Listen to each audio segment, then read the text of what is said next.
Welcome to the National Women's Fitness Academy podcast. We're here to talk about women's health, female hormones, body image, and all things health and fitness.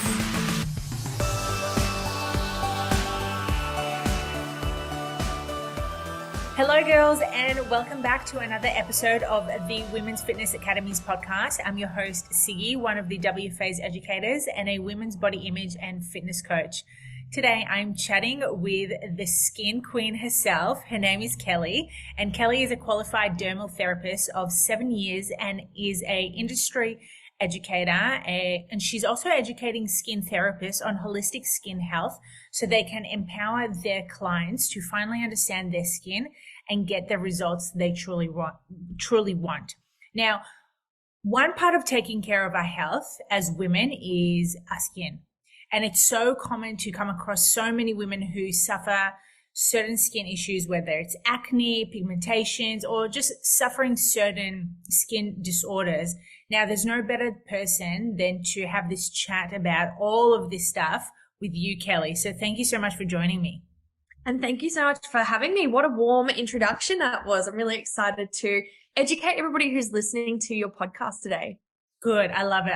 I'm a big fan of skin health. I think since a really young age, being a teenager, breaking out with like acne, you get to a stage where you're like, why is this happening? I really need to do research. I think it comes down to like our nutrition, our fitness, businesses, anything. We just want to know the why or the root cause behind everything. And I wanted to start off by asking you, like, what got you into becoming a therapist in the get-go?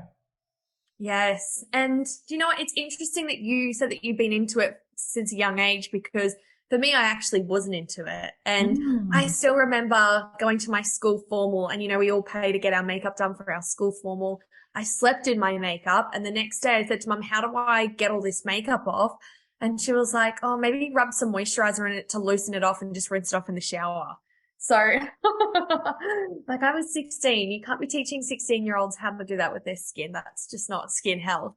So for me, Mum has always been a hairdresser. So I guess I grew up kind of around beauty, but the idea of doing waxing and painting toenails and fingernails just wasn't for me. I actually wanted to go and study to become a doctor and a dermatologist. And I had my fair share of skin problems growing up with eczema and psoriasis. And whenever I'd go visit a dermatologist, just hearing how long it actually takes, I wasn't keen on the idea of actually going and studying for 8 years at university. So one day I had a friend tell me that she was getting laser hair removal. And gosh, this is years ago now, close to 10 years ago, when that started to become a thing and more affordable. And I went to go have a consultation, and I said to the therapist, how did you get into this? And she wrote down the name of the college, and I applied. But because I hadn't done my beauty therapy, I had to do like an entry exam, and I had to do like an assignment just to even get in. But the second I got into college and started studying dermal science, I was like, oh, this is my people. These are my things. Like, this is what I'm interested in. Like, my brain just lights up. Even last night, I was looking at all the courses that have come out recently that I want to study and upskill myself in. And I've been in the industry now for, this is actually my 8th year. So it's crazy how fast it goes. But at the same time, I just feel like with skin, you can never stop learning. And I'm just loving how much more information we're getting these days on how interconnected, diet and nutrition is with skin. So I love that you even said that before.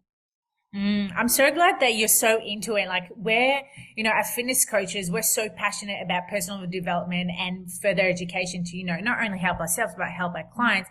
And it's really refreshing to see someone like yourself who's so into skin and wanting that extra, personal development, not just for you, but like helping your clients as well. Yeah, definitely. But it's an addiction. Yeah, it sure is. Where do you draw the line? And now I'm starting to get more into nutrition for the skin. And, I think it's because I've been working with a nutritionist myself this year. And, oh my gosh, it's so fascinating. It's so interesting. And then you've got female hormones and you've got all these things. And yes, it is for me. But as you said, like, to share with my clients who are mainly skin therapists, they don't really get access to a lot of these things usually. So if I can share that with them, that's just the cherry on top. 100%. And I love the fact that you're doing that, because as a holistic approach, it's under that umbrella of the skin. We don't just look at what's on the external of it. We're looking at everything else from the inside. That's it. And you can't just treat from the outside in. You've got to treat from the inside out. Yes, and this is where the issue comes with a lot of with a lot of people when it comes to skin, because they're only looking at the exterior, not so much of what's actually happening inside of the body. So when obviously, you didn't get brought up with like how to take care of your skin, but like once you started studying it, like what changed? Honestly, I think just learning about how cells are so interconnected, that's probably one of the most fascinating things. For me, I kind of had good skin, but I always had some sort of like skin issue, whether it would be psoriasis or eczema. And not having the answers to that for so long was a little bit frustrating. So when I started studying dermal science and started to get, a great understanding on why things like that occur and how that's actually linked to gut health and different treatments, and even how to protect yourself with SPF and the importance around that. And, even little things like how you shouldn't be using Dove soap because it can dry out your skin, and you should be using pawpaw cream because that will actually create even more dry lips. I was like, oh, this is just, I don't know why. I think my brain is just wired to like it, which is interesting. I just did a TikTok actually, and it was like, for everybody who skipped science and didn't like science in high school, how's your career with skin science going? Because I feel like that's me now. Like, I remember I used to skip science and go and sit outside the library. And this was before mobile phones, and the teachers would be like, what are you doing? I'd be like, oh, I'm on a spare. But now I'm literally like signed up to like the histology of rosacea course and nutridermatology and all of these cool scientific courses. And I think because for me, it just makes sense. And that's what I love the most about it is like the body's a system and it's all interlinked. Like we keep saying, it's not just reflects on the outside. It's what you're putting inside your body in terms of like diet that's going to affect how your skin looks. But it's also lifestyle. Like if you are also partying every weekend and drinking alcohol and smoking cigarettes, no amount of retinol is going to outdo the damage that that's going to do to you internally. But then also looking at how those lifestyle factors and diet factors can affect your hormones and how that can then play a part on your whole health, your anxiety, how your mood is, how your skin is, then how you sleep, and then your sleep can affect your skin. Like it's honestly like somebody was like to me the other day, when do you think you'll stop learning? And I was like, well, how long's a piece of string? It just depends. Like I find it so fascinating. I love the fact that I wasn't the only one who skipped science back in high school. I used to absolutely hate it, and that's a very powerful word, but it was one of my most disliked subjects. And now, as a coach, I'm just fascinated about everything. I want to learn more of the science. And I think we only have one body to live in. And don't get me wrong, like pre-COVID, I was still like partying and not respecting it. But the older I'm getting, the more I'm like, oh, if I do this to my body, I'm going to have this response. Yeah. And even last night, like I'm celiac and I accidentally ate gluten, and the immediate effect it had on me, I was like, oh my gosh, it's so interesting how this plays a part. Now my skin's going to pay for it in the next coming days. But I just find it so fascinating. Let's talk about that, because I'm not celiac, but I have a really sensitive reaction to gluten. And I know when I come across certain types of gluten, my skin just goes absolute ape shit. So I'm sure some of our followers, our listeners may be celiac or have some form of like gluten intolerances. Like, what are some of the things that you've noticed that have affected your skin when you come across gluten? Yes, I love this. And this can be for anything. And my biggest advice first, because I don't want anybody to listen to this and be like, that's it, I'm going to cut out gluten or I'm going to cut out dairy or things like that. But if somebody actually is, has a real sensitivity or they're celiac or an intolerance, then it can really block the nutrients that your body is absorbing. And when it comes to skin, our skin needs essential fatty acids in order to be healthy and glowing. And it also needs essential minerals and vitamins such as vitamin B and zinc. And if you are gluten sensitive or you're gluten intolerant or celiac or you're dairy intolerant and you're eating those things and you're going to cause, disruption to your gut health, then that's going to result in your skin, meaning that your skin might be dry. it might not be as hydrated. And then when that happens, you don't have natural enzyme production that's actually encouraging natural exfoliation. So that happens, by the way, in case anybody just had their mind blown, that your skin naturally exfoliates when it's hydrated. So you don't always need to be exfoliating it, which I know we were talking about before we hit record.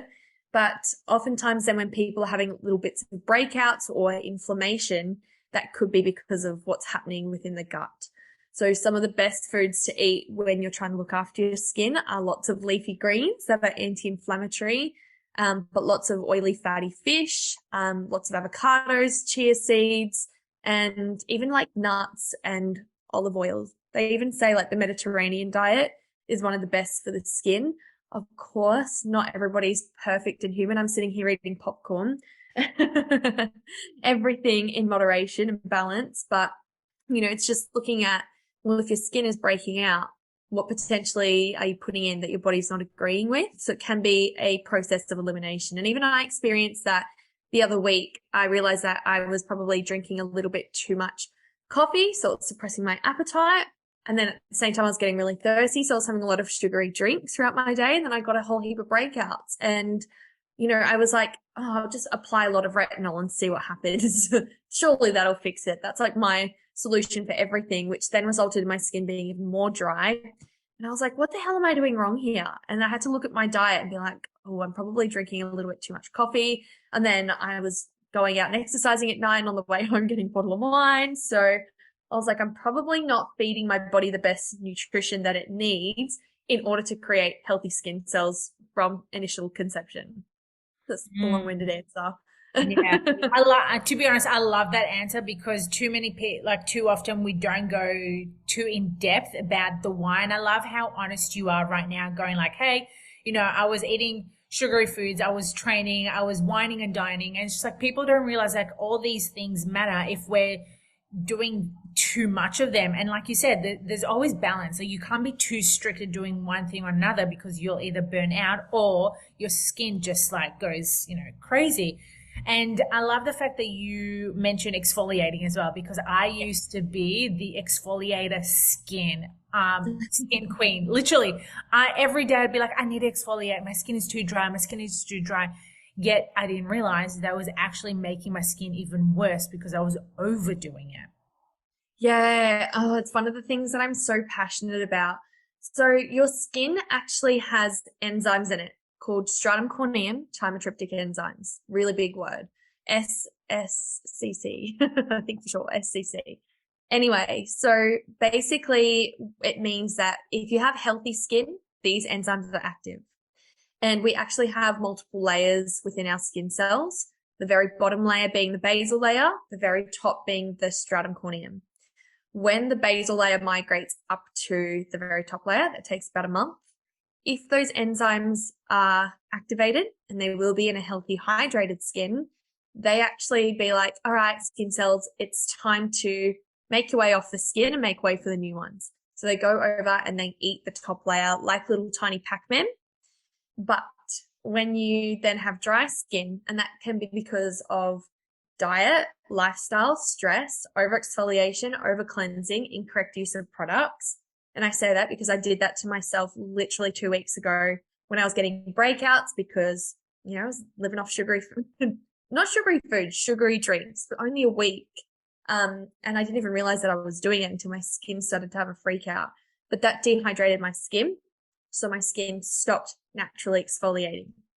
And so then my skin began to feel really dry and I started to get congestion even more. And I still am recovering from like a really big blind pimple now, 2 weeks later. And I was the same. I was like, I'll just use more retinol. I'll use retinol every single night because that will exfoliate and that will get rid of it, which resulted in my skin being even more dry. So I was like, I think I need to go have a facial. I've got the stuff to do it myself, but nothing replaces the full experience. So I went and had a facial. And it was my friend who did it. And she was like, your skin's so dry. And I was like, I know what I've just done. I've just dehydrated my skin.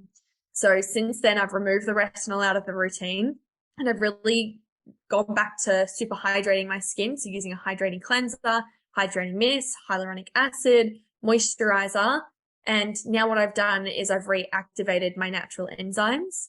So now my skin cells are naturally exfoliating again, and my skin's so soft now and hydrated now. And I'm like, it's just the reverse of what we've been taught. I think oftentimes if we feel like we've got dry, congested, textured skin, to exfoliate it off. But it's happening for a reason. It's because we've got impaired enzyme action. So if we hydrate our skin, then that's actually going to create healthier skin cells. It's so true, because I don't think many of our listeners realize, maybe they'll like have this like light bulb moment going, maybe this is why my skin is so dry now, because of like the overuse of exfoliating. What is like a good way of exfoliate? Like how many times per week or month would you suggest someone to exfoliate so they're not overdoing it? Honestly, work on hydration first. If anybody's listening to this and they're like, oh, my skin's been a bit rough and a bit dry and a bit textured and it feels rough to touch, I know how much you might want to be exfoliating, but step it back and hydrate. So it can be a simple routine, literally like cleanse, hyaluronic acid, SPF in the morning, cleanse, hyaluronic acid, moisturizer at night. Do that for 2 to 4 weeks. And then I would actually be only exfoliating with a fruit enzyme mask, because enzymes eat the already dead. Only once a week, if that. You'll be surprised. Your skin will actually love you for it. There you go, girls. I hope you're all taking notes. Click, pause, rewind, listen to that part and come back again. Yeah, seriously. And if you're driving, just take a mental note. I don't need you writing down anything while you're driving. That's very true. I love that. So speaking of the breakouts, because it's so common, especially for us women who are active, and most of us do wear makeup during our workouts as well. And I'm a really big advocate to, having a shower straight after, but life happens and we don't always get the opportunity to wash our face straight away. We do wash our body, but then we're like out and about. And I know that affects our skin big time, the sweat, clogged pores. Is this something that you've experienced yourself as well? Oh my God, yes. Like I used to actually work in the health food industry, believe it or not. So whenever I'm speaking to people, I actually spoke to a nutritionist on her podcast a little while ago too, and it felt like, I don't know, like I was connecting with an old part of myself. But I definitely have, and even my partner has too, to the point where he's ended up in like sweat pimples all over his like back and shoulders, because he goes to the gym every night. And actually that's a good thing to talk about. If anybody is ever experiencing, breakouts on the lower part of their face, on the neck, on the shoulders, on like the back, the neck, and they're just coming up like little tiny white heads, but they're like red all around them, then I see this a lot in people who go to the gym. It's not actually breakouts and acne. It's actually a condition called pityrosporum folliculitis. And if that's the case for you, Google that condition, because you might be like, oh, this isn't actually breakouts, because that skin condition is quite resistant to literally everything. You could have peels, you could have micros, you could do LED, you can, put all the treatment serums that you want on it, but it comes back time and time again because it's actually a fungal from the sweat. And it's a mixture of the sweat and dead skin getting stuck in the pore, and it creates like a little fungus, which is not pleasant, but it's also very resistant to a lot of things. And so if you are listening to this and that is you, and you're getting it on, your face as well as like the upper part of the body, if you're just getting on the face, then that might be an indication to be double cleansing your makeup off after a workout and doing an enzyme mask once a week. But if you're getting it on the body as well, it could be this fungus. And then look for a cleanser in the chemist called Nizoral. It's not prescription. You can buy it over the counter. It's like a red and yellow label. So effective. I've found that a lot actually, because my cousin also goes to the gym quite a lot, and she's always being like, is this thing again? I'm like, yeah. So my biggest tip for that is actually get a tan removal mitt. Like the fake tan removal mitts that you can get to remove your fake tan. Get that, get the Nizoral cleanser and work it into your skin and let it sit for a couple of minutes and then rinse it off. Game changer.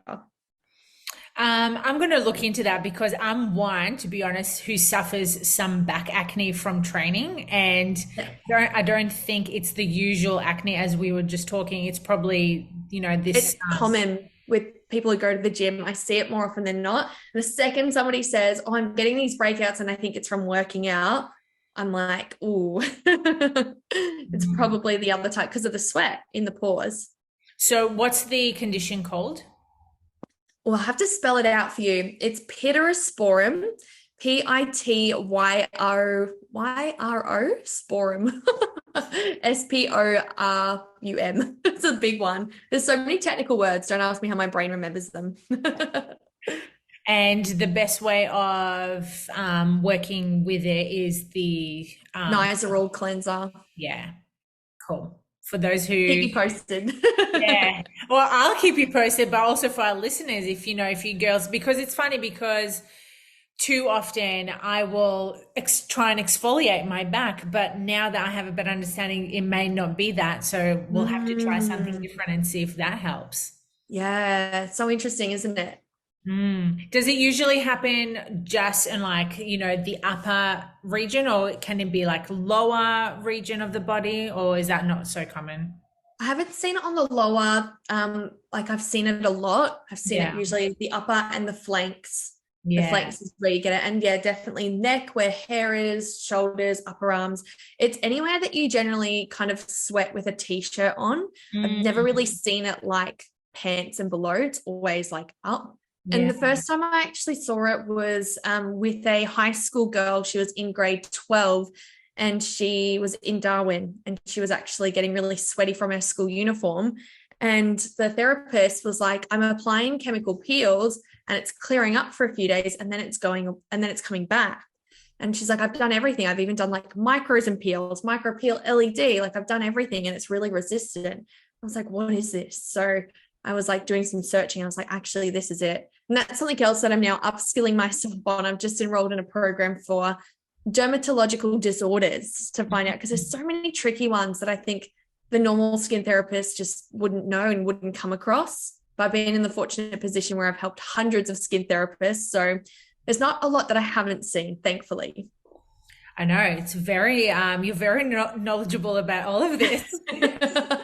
It's like the encyclopedia. I guess that's where I got my nickname Skin Queen from. Yeah, well, you know what? It's paying off. Like you know your shit. So and Thank you. and speaking of chemical peels, let's have a bit of a chat around this, because I know this is a big thing that's happening. Well, it's been happening for a couple of years now. Yeah, and it's interesting, Yeah. right? Because so many people, when they first came out, they're like, oh, chemical peels, that sounds bad. But now I do feel like a lot of people go and have them. Have you had one before? Yeah, many years ago. Yeah, see, it's just become so normalized now. But once again, I think that's something that can be potentially drying out the skin. And I say potentially because not all peels are bad, Yeah. but I'm also of the opinion that they do get overprescribed because a lot of skin therapists don't understand holistic skin. So with peels, there are a couple of great ones. I love a good vitamin A peel. I love a good lactic peel. I love a good enzyme peel. But then I'm seeing therapists talk about and use peels in clinic that are causing mass exfoliation of the skin. I'm like, okay, but that's going to be impairing a barrier function and drying somebody's skin out. Like, so how is that good for anybody? I actually had a fellow therapist argue with me about this the other day. And I think it's because I've studied a principle called corneotherapy. It's all about nourishing the top layer of your skin. So it's a very holistic approach. And that's because of my own journey. As I said, I've been in the industry for a very long time, and probably 3 years ago, I was doing all of the peels on my skin. And I remember I had the opportunity to do the most insane treatment. It was a microdermabrasion followed by a hydrobrasion, which had an infusion of a chemical, followed by a chemical peel, which was then infused into my face. And I remember telling the director of the skincare company I worked at, oh my God, we're about to do this to my skin. He's like, you'll have no skin left afterwards. I was like, oh, it'll be fine. He's like, you literally do not need that. Like, your skin is good. You're going to ruin your skin. And I was like, wanting to try everything because I was working in the industry. And I was like, oh no, it'll be fine. It did ruin my skin. And I had epidermal sliding. So for anybody who doesn't know what that means, it means the top layer of my skin. It's like when you get a blister on the back of your heel, except I had that all over my face. Yeah, just not nice. Like I was literally like washed my face and then it was like sapping and it was like oozing and I was like, what's happened? Ugh. I'd melted my skin off. Even me being like, oh no, it's fine. I've got this. Like I'll be fine. My skin's tough. I can handle it. No, it couldn't. And I had to go and have plasma rich platelet injections where they took my blood, spun it, put it in just for the growth factors and the healing. Had to have like LED. I had to have like, even to this day, if I do anything slightly acidic, my skin barrier becomes so impaired just because it's so delicate now. I feel like I stripped the barrier so much that I'm still repairing it 3 years later. And so now I've just gone the complete other way. And I'm like, well, why are you doing a peel? What are you trying to achieve by removing that top layer? A lot of the things you can be doing with a solid home care routine and using good quality serums. And a lot of therapists love to argue with me over it. I'm like, but when you understand proper skin health and holistic skin health, it just doesn't make sense to constantly be destroying that barrier function. And for those listening who are like, what's a barrier function? Think of it like the roof tiles on top of your house. And, they're there to stop leaves coming in the house, to stop dirt coming in the house, bugs, all of that crap. And it's also designed to keep everything in. But if you remove that, gosh, the amount of possums that I would have in my house, that's the same. And then you'll get skin irritation, sensitivity. So I'm like, why do you want to remove your roof tiles? Keep them. It's so true. And too often people don't realize the consequences of these. So I'm really glad we're having this open discussion. And obviously from your experience as well, literally melting your skin off, like no one wants that. I should really do a TikTok on that too. I think you should. I think you Talking about it should. out loud. Yes, 100%. And speaking of, I don't know why melting a skin reminded me of this, but also this whole saga going on right now that women are shaving their faces. Yes. And that's another form of exfoliation. Yeah. Gosh, people who are listening to this are going to be like, she really doesn't like exfoliation. It's not that I don't like it. I just think it could be done. Better. It doesn't always need to be done. Yeah. And, I'm seeing people doing it because they're like, oh, my makeup sits better. But once again, you're not just shaving that hair off. And I get it with people having velvet hair. Yeah, you're taking those roof tiles off again. And there is a bit of a golden rule that whatever you take out, you should put back in. So if you're doing it and you're loving the treatment and you're like, but it makes my makeup sit nice, I really enjoy it, that's fine. But just please apply a hydrating mask immediately afterwards. Because if you're going to be doing it every couple of days, then what's going to happen is eventually you're going to have sensitive skin, red skin, irritated skin. And I can pick it from a mile away when I'm walking past people in the shopping center and they're bright red. And I'm like, oh no, they're so impaired. And I'm like, what's the bet that they're the ones that are shaving their face? It all comes down to just looking after your body. I haven't shaved my face, but I know some girls who do it and they literally swear by it. But they're the ones who have also been having issues with their acne as well. And I'm assuming this is because you're literally shaving and exfoliating your skin and the barrier is so open and sensitive to everything. So any bacteria that's coming in is literally going into your skin. Yeah. And also too, what can happen is you might not be getting rid of everything, but as you're removing that barrier, you're essentially dehydrating your skin. And so what can happen is any remaining skin cells can get trapped in the pores and trapped in the follicles. So I used to train that treatment, dermaplaning, the professional one in clinic. And we would always recommend to dermaplane, do an enzyme mask immediately afterwards so that you can remove the little bits of remaining dead skin. I only leave that on for about a minute, remove that, and then put a hydrating mask on the skin for 15 minutes. To really replenish what you're actually putting back in. Because I know I've got some friends too who they're like, but my makeup sits really good afterwards. And I'm like, you do you. Yeah, it's there's a fine line with all of it, like it works. Like some people may think it works for them, but then later on you've realized the consequences of actually doing this on a regular basis. And speaking of hydration, like we've been talking a lot about this, and I think, well, I used to make the mistake that I thought my skin was dry because I wasn't drinking enough water. And Yes. we know that is not the cause of it. There's so many other causes to this. Yes. And I love that you brought this up. When you drink water, only 13% of it goes to the skin. And that is because we have so many other essential organs that we need to hydrate, right? We've got our brain, we've got our heart, and we've got our liver. Really important things. But it is essential for having healthy, hydrated blood so that we can actually get nutrients from the blood to have healthy skin cells.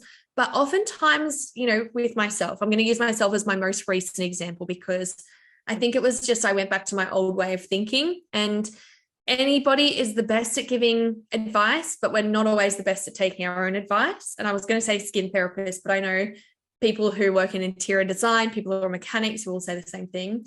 But, for me, I was really dehydrating my skin from the inside out. Once again, as I said before, I was drinking lots of coffee. I was probably having 2 or 3 coffees a day. So then I wasn't drinking enough water. And then I was like skipping lunch. So I was missing out on nutrients there. And then I was drinking alcohol at night. So it was like, well, I was really dehydrating my skin from the inside out. Then I was hitting it hard with my active. So I was using too much lactic acid, too much vitamin C, too much vitamin A. So it just became a whole cascade of things. So it's not always because you don't drink enough water. And I do hear that a lot with clients. They'll say, oh, my skin's dry, it's because I don't drink enough water. I'm like, well, only 13% of it goes to your skin anyway, because you've got so many other essential things. And then a lot of times they're like, yeah, I should probably drink more water for my heart and my brain, shouldn't I? And I'm like, yep. Probably important. 100%. And I love the fact that you've stated that it's only 13%. Like, that is nothing. Absolutely. Tiny. Like such a small amount, and it's so common for so many women and even men. They'll say, oh, my skin is so dry, I need to drink more water. Well, now we know there's a fact that only 13% of it goes to there, so we need to look at everything else that we're doing. And like you said, it's not just the water consumption, it's your food, it's your lifestyle, it's everything to take into consideration. That's exactly right. It's all holistic. See, it's all connected. This is why I love it so much.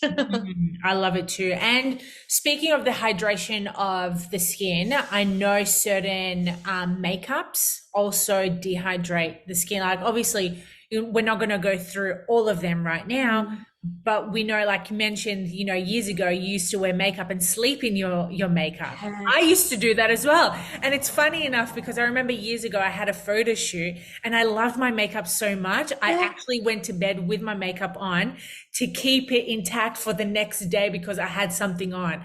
But now when I think about it, I'm like, wow, like you should not have done that. And I get it because I had my makeup done in August for an event, and you sit there for ages and you pay 150, whatever it is, and you feel like it's a bit of a waste at the end of the night. But I'm like, I just can't do this. I can't sleep in my makeup.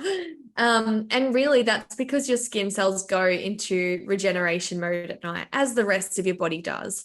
And so we actually get the highest amount of skin cell turnover at night.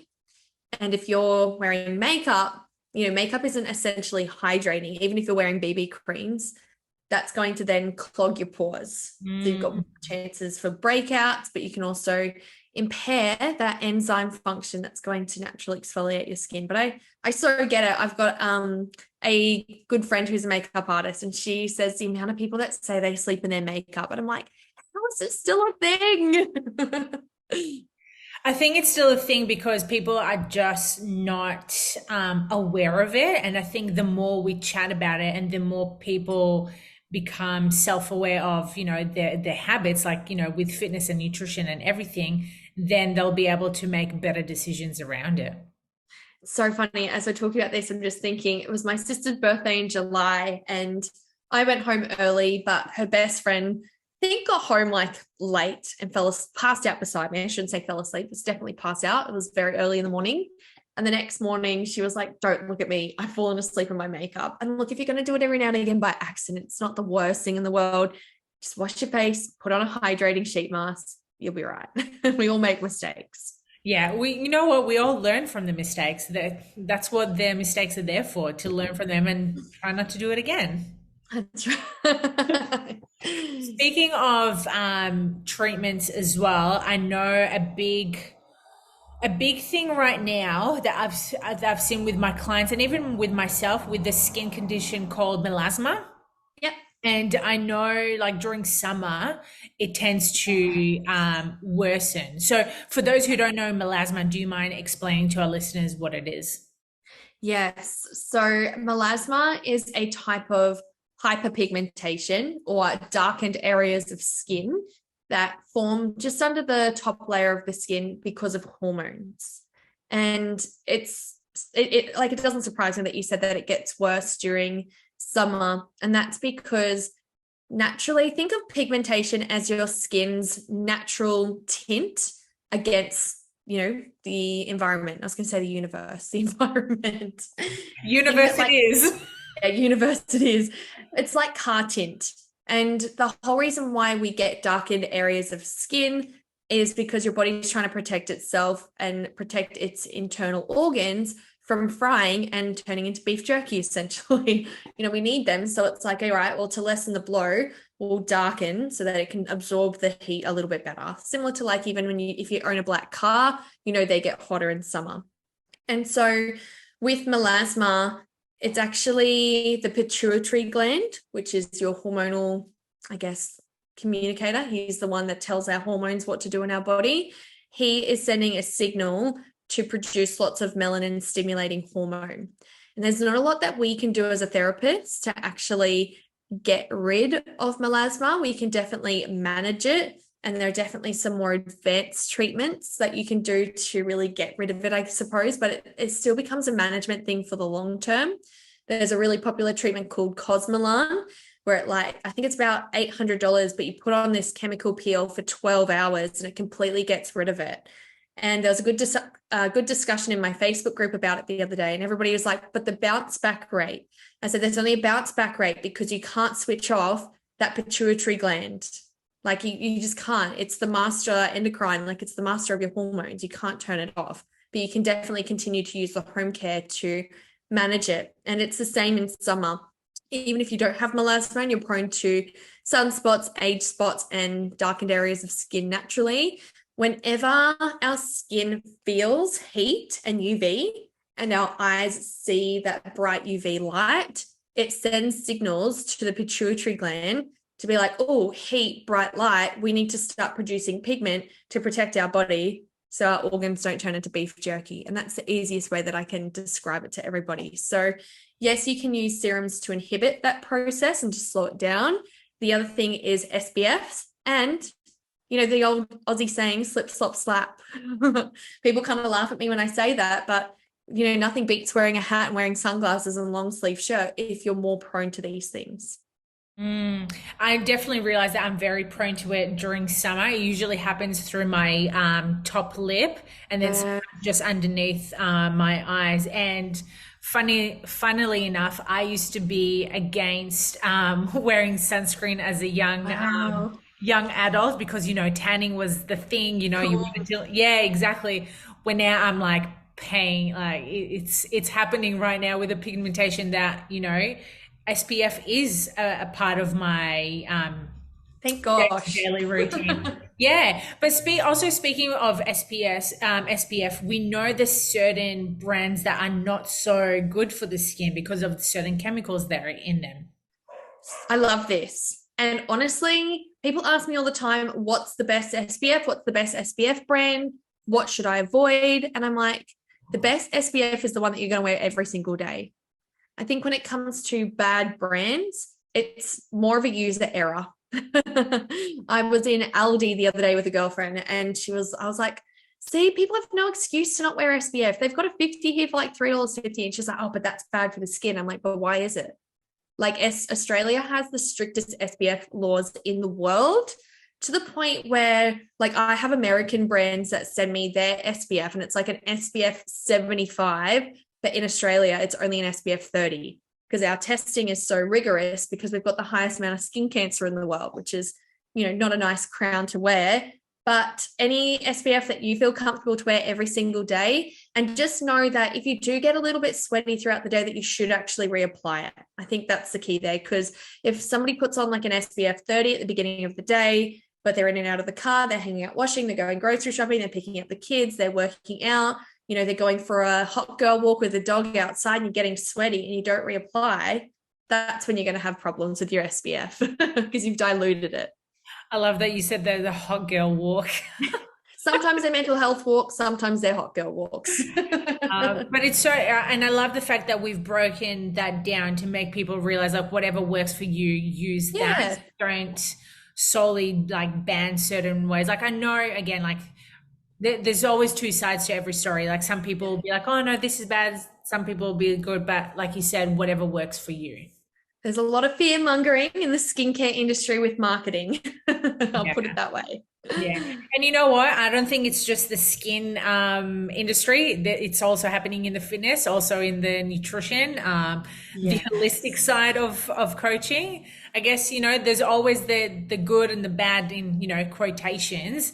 But it's interesting. I love it so much because I think because I'm used to work in the health food industry, when I still hear it, I'm like, see, it just doesn't change. Same with shampoos and hairdressers. So there'll always be something. Yeah, exactly. And you know what, with the information out there right now and the education that we do, we can obviously tell our clients and educate them a little bit better, knowing, what we've done and what's actually factual and what's, untrue. Amen. Yes. I love that. It's so, so good. What are some tips that you can give hot girl summers? Yes. For for summer coming, because we're approaching it very, very soon. So what are some 2-3 tips that you recommend for our active girls who do train a lot and are most likely going to be in the sun a lot? Love it. Okay. Oh, 2 or 3 tips. Or whatever comes to mind. I'm like, gosh, I mean, I had 10 come to mind, but I won't talk about that because that might overwhelm you. Definitely cleanse your face every morning and double cleanse at night, especially if you're wearing SPF and makeup. Always double cleanse at night. If you are somebody who wears BB cream, wears mineral makeup, tinted SPF, and then you work out and you get a bit sweaty, do an enzyme mask once a week. I think that'll be your best friend.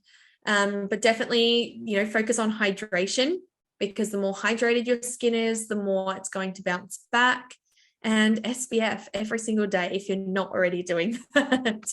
And like we just discussed, like it doesn't matter if it's chemical, mineral, whatever brand it is, as long as you're wearing an SPF every single day. Even if you're like, oh, I'm not really going to go outside today, I'm just going to be inside, because as long as your eyes can see natural sunlight, your pituitary gland is going to be producing pigment. So you want to make sure that you're not actually giving your body reason to prematurely age you. Even on overcast days. Yeah, see, even that, but I've got a bit of a sneaky tip. Oh my gosh, if anybody in the professional industry hears this, they might come for me. I'm on the Gold Coast. We've had a few rainy days recently, to the point where I'm like, do I even need to wear makeup today? And I will just put on my CC powder, which is like an SPF 20. But I've had a look, and if the UV is like a 1 or a 2, like I can get away with this. It's okay. Still got a little bit of coverage. I'm just not wearing my usual 30 or 50. Well, there you go. And I know there is a difference with the UV rate as well.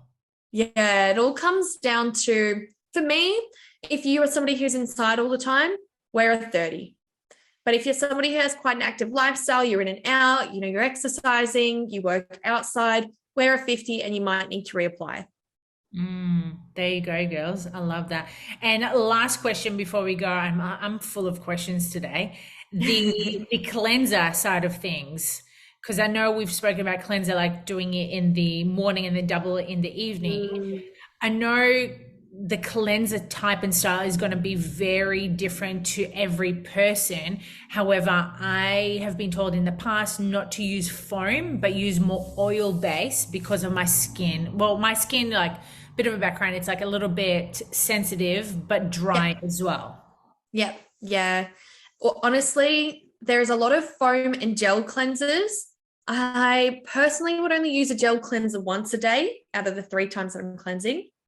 But I am a big sucker, and I think most people should be using a cream cleanser, a milk cleanser, an oil cleanser.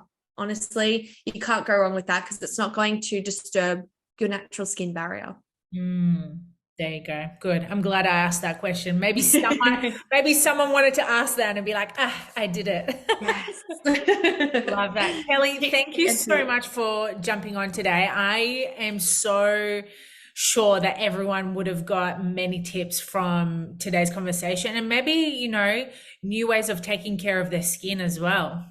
And I think like this is why I get excited. I was saying to you before I hit record, like I've got my own podcast, but it's not often I get to jump on other people's podcasts. This is probably only my third or fourth. But I love educating people on skin because what we think we know, what the average consumer thinks they know versus how to actually treat it, it's very, very different. So thank you as well for getting me on. I can't wait for everybody to listen to it. Thank you so much. And before we go, where can our listeners find you? How can they, work with you and listen more to what you have to offer? Yes. So I've got a podcast as well called the Skin Lovers Unite podcast, and it's actually getting a rebrand going into 2023. So you'll pretty much get a skin educational episode from me every single week, which I'm very much looking forward to. And then you can also find me on Instagram. It's Skin Queen, but with 3 E's. 3 E's, girls, remember. I had to look for the 2 E's last night and it still says cannot use this username. I'm like, God damn it. That's all right. I think the 3 E's is very unique. Yeah, it is. Well, girls, if you enjoyed today's podcast, please make sure that you screenshot it, tag us at the Women's Fitness Academy, tag Kelly, tag myself, and then till next time, take care of your skin, be kind to it, and take any mental notes that you have today to cleanse and exfoliate your skin a little bit better.